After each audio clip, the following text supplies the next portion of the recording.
今年开始，纽西兰入来到台湾的这牛奶免扣税，台湾的业者也希望讲，超过30天是袂当标示做青年。行政院食安办公室今仔日也召开会议，宣布未来进口入来拢爱写牛奶，要若是台湾生产的，就要摕到相关的标章，才当标示做青年，互业者1年时间做准备，明年7月生效。目前市面上国产的青牛奶保存的期限有12天，嘛有13天的。为今年开始会当零关税进口纽西兰牛奶的产品，嘛是写青牛奶。不过保存期限有到90天。国内畜牧业的业者希望市场会当有区分，因认为保存期限几10天的，袂当标示做青牛奶。行政院食安办公室拜五宣布，未来进口液态牛奶号名敢若会当合作牛奶。要若国内牛奶都要摕到青牛奶的标章，甲 CAS 台湾优良农产品的标章，还有产销履历，才会当标示做青牛奶。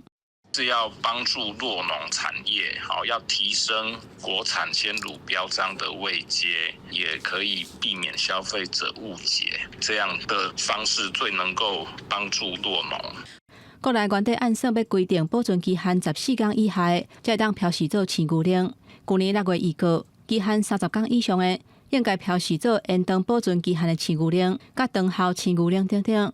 不过国内业者不满的，是因为还佫有青这字。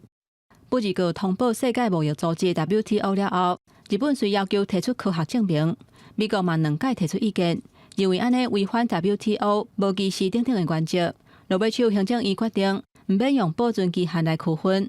农业协会表示，安尼做较对着时代。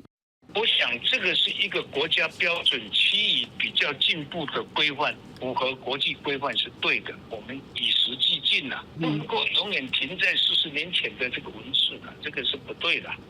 画面内底为日本进口的这款，直接写日本牛奶。未来根据新的规定，进口的液态牛奶拢爱像安尼写做是牛奶。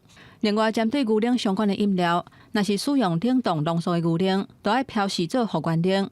目前行政院规划新的规定，会让业者1年的缓冲期，在明年7月份开始会正式生效。